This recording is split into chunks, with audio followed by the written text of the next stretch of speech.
Mary had a little lamb. From the classiest radio station on the air, this is...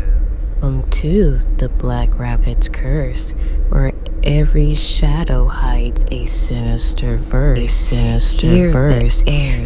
the airs thick with dread and tales of terror twist in your head into the dark unknown, where fear takes root and chills the bone.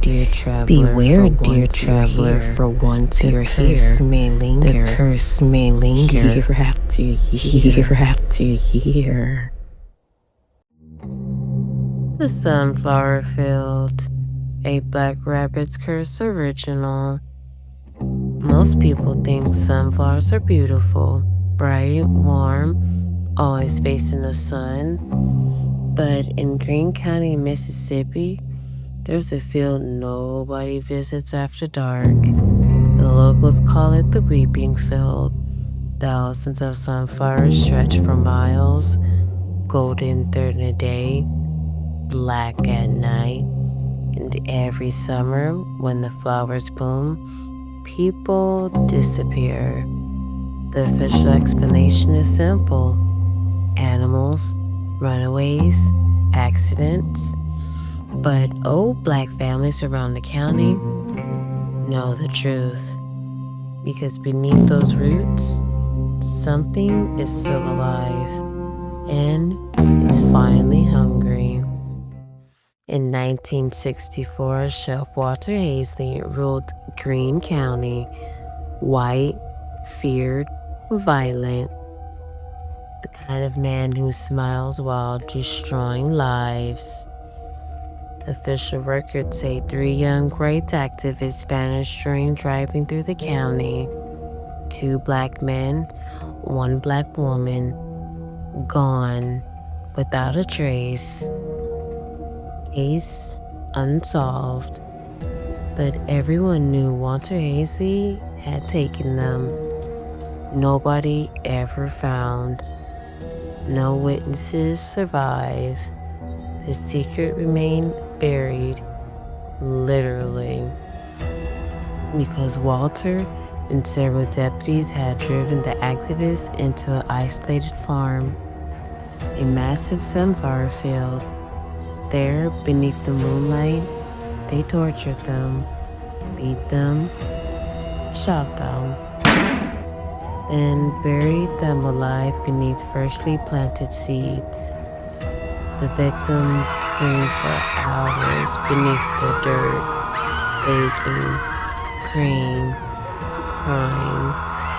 The sheriff listened, laughing, until the screaming finally stopped.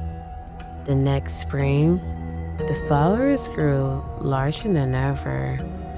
Nobody thought much of it until one farmer noticed something strange.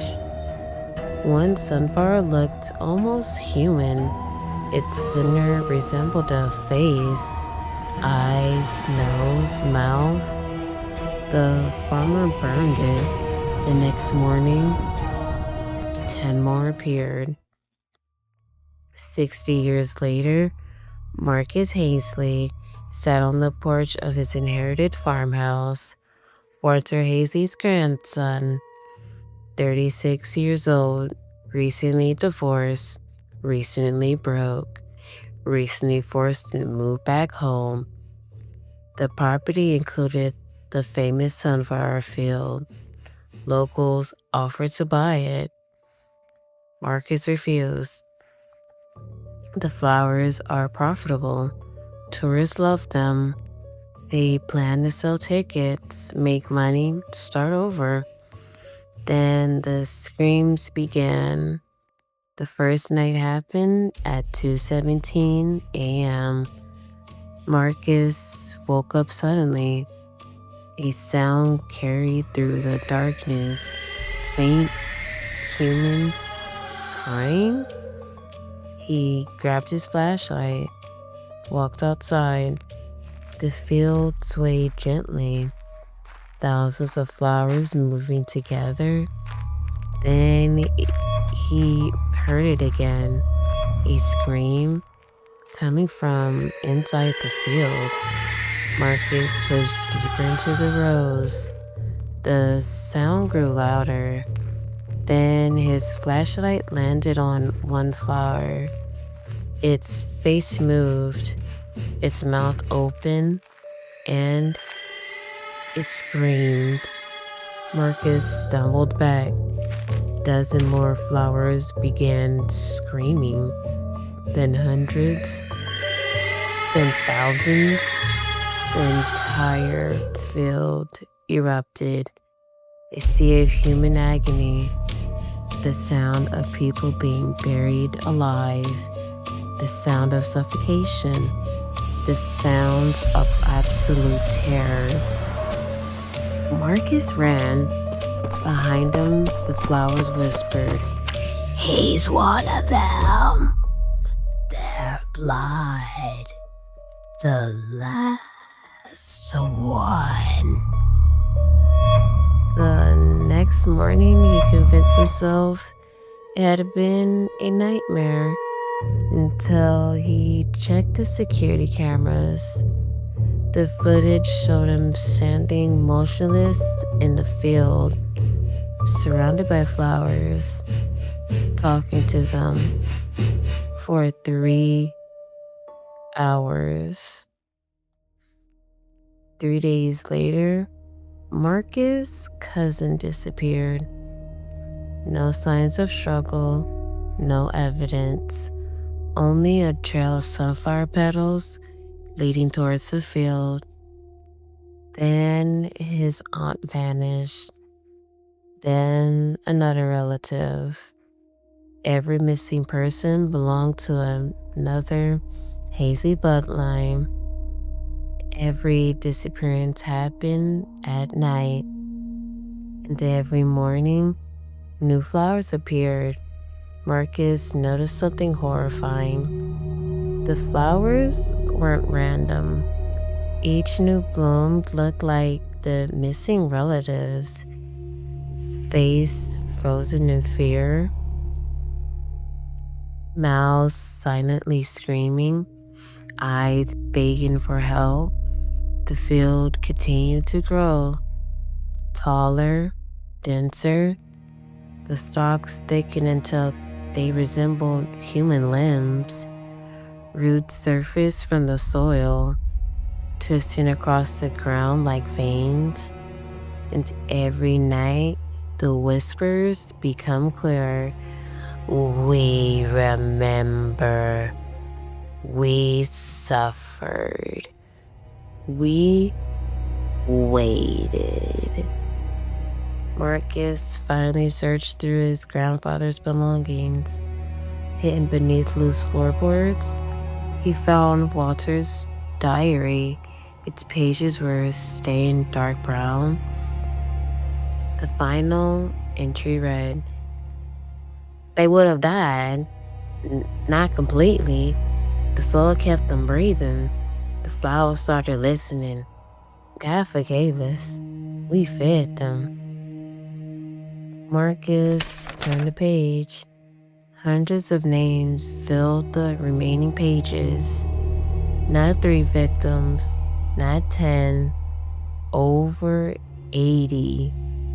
And everyone murdered, one buried beneath the field.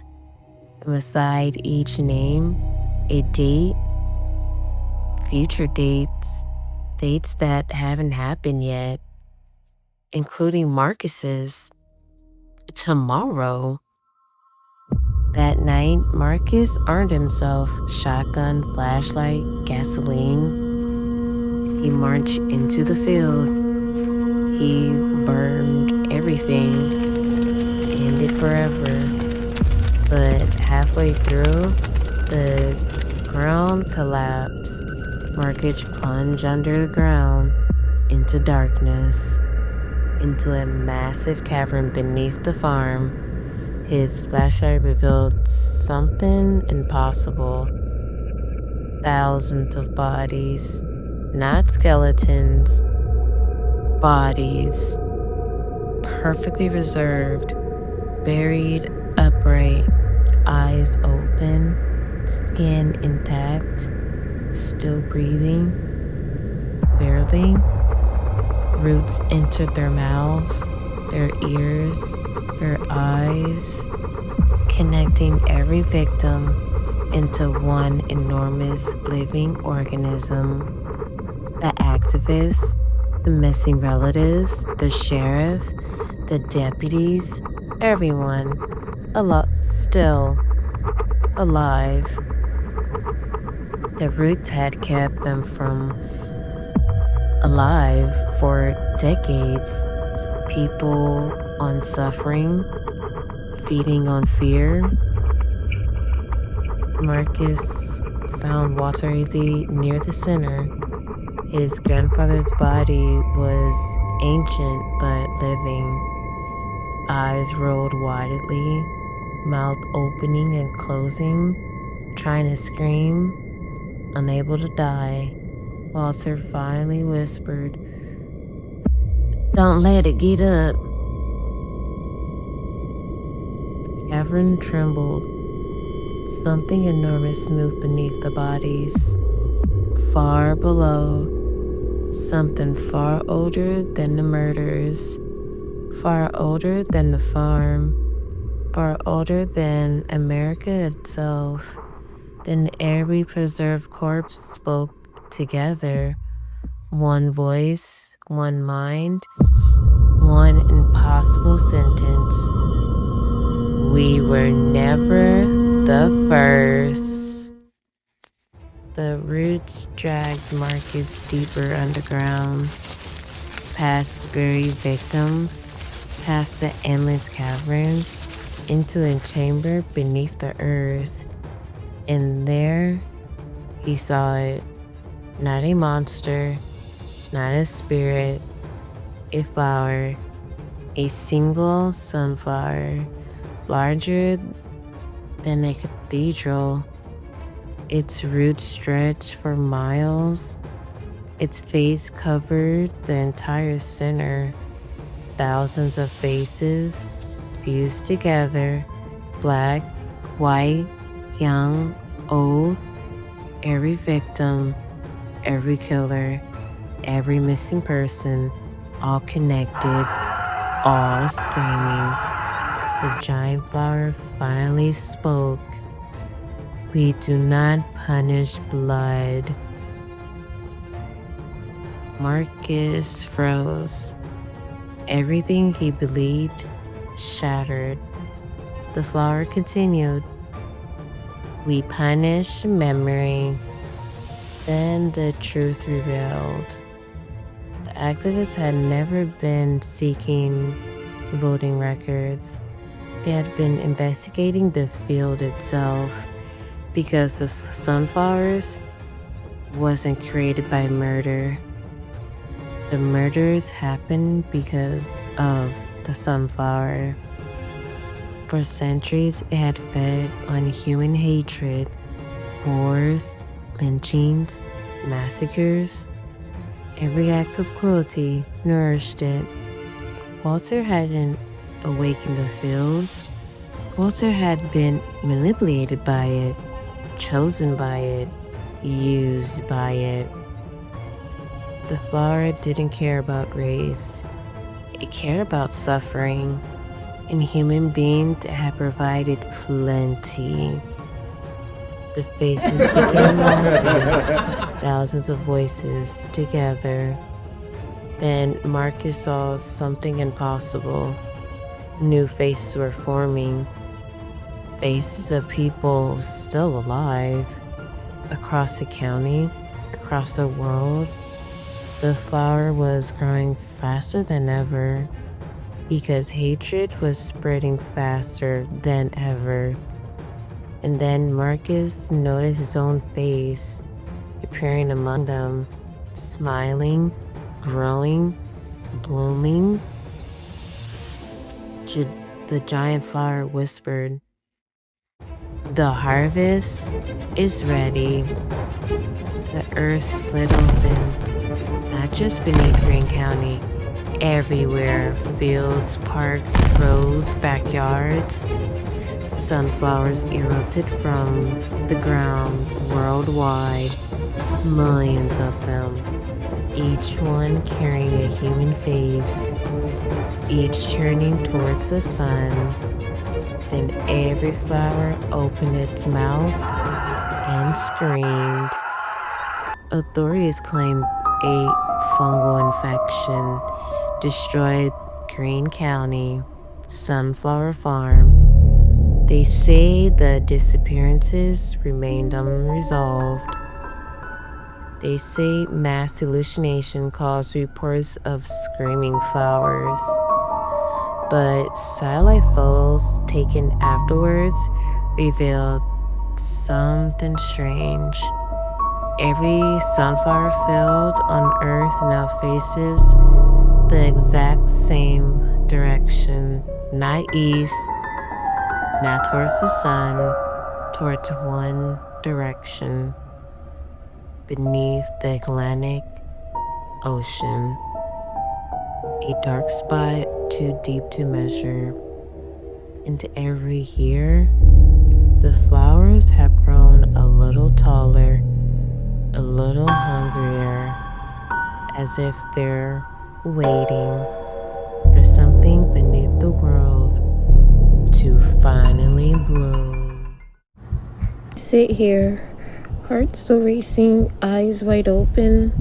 Remember, the terror doesn't end when the video does. You may try to forget, but the shadows have a way of following. The whispers grow louder each night, don't they? So go ahead, close your eyes, if you dare. But know this, you're not alone. Not anymore. But the Black Rabbit's curse has seen you, and it's waiting. So what happens when the lights go out? If you want to find out, make sure you come back. But next time, will you be ready? Sleep well.